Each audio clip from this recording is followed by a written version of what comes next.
DWI arrests on Westchester's highways are up 41% since 2020. Crashes are up 10% over 5 years.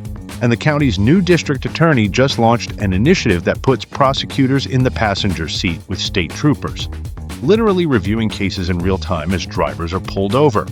This is the Westchester Brief. I'm Jim. Let's get into it. On February 2nd, Westchester County District Attorney Susan Cacace and New York State Police Troop K Commander Major Daniel Smith announced D.A.S.H, the District Attorney's Safer Highways Initiative. The program targets two specific roads, the Sprain Brook Parkway and Interstate 684. Both were selected because they have the highest number of reported incidents in the county. The numbers behind this are worth sitting with. Since 2020, DWI arrests on these corridors have increased by 41%. Over the past 5 years, crashes have risen 10%. These are not minor fender benders. The Sprain Brook Parkway has a documented history of fatal and serious injury crashes, including a 23-year-old who was killed after losing control while passing vehicles in May of 2024. Interstate 684 has seen multiple wrong-way collisions, including a head-on crash that killed a 64-year-old Mount Kisco resident. What makes D.A.S.H different from a standard enforcement crackdown is the structure. This is not just extra troopers on the road. The DA's office assigned 2 senior prosecutors to the initiative: Jamie Fair, chief of the Greenburgh branch, and Cindy Adimari, chief of the Rye branch. Their job is to review every stop and every case in real time to determine whether charges should be escalated beyond a standard traffic violation to criminal prosecution, reckless endangerment, vehicular assault, felony DWI. The goal is to identify the most dangerous drivers and hold them accountable at a criminal level, not just hand them a ticket. Troopers from the Community Stabilization Unit are conducting the stops, with K9 units available for vehicle scans. The target behaviors go beyond speeding and drunk driving. Road rage, aggressive lane changes, drowsy driving, and vehicles operating without plates or registration are all in scope. The initiative produced results almost immediately.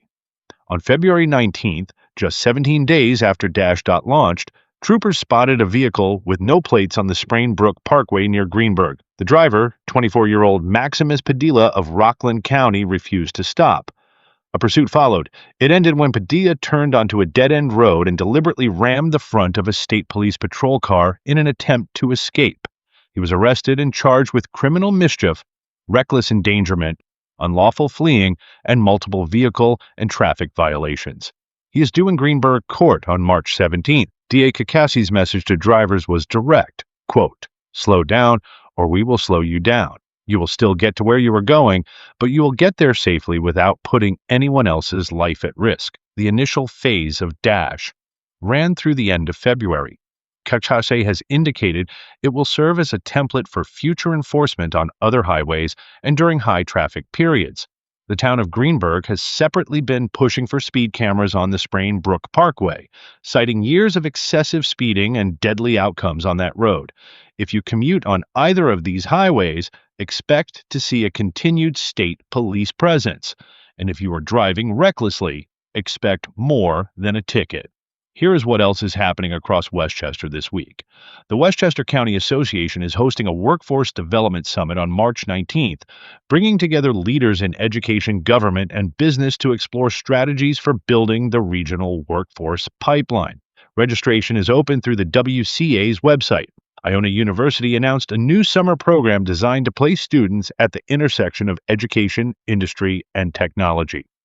The program is aimed at preparing students for the evolving workplace and will launch this summer with corporate partnerships across the county. And the county is investing $35 million in electric vehicle charging infrastructure, with an additional $15 million in local matching funds. The rollout is part of the 2026 capital budget and is expected to significantly expand public charging access across Westchester. That is your brief for today. If you want the full story and the stories behind the stories, subscribe to our newsletter at ilivehherewestchester.com. New edition every week. I'm Jim and I live here. I'll see you tomorrow.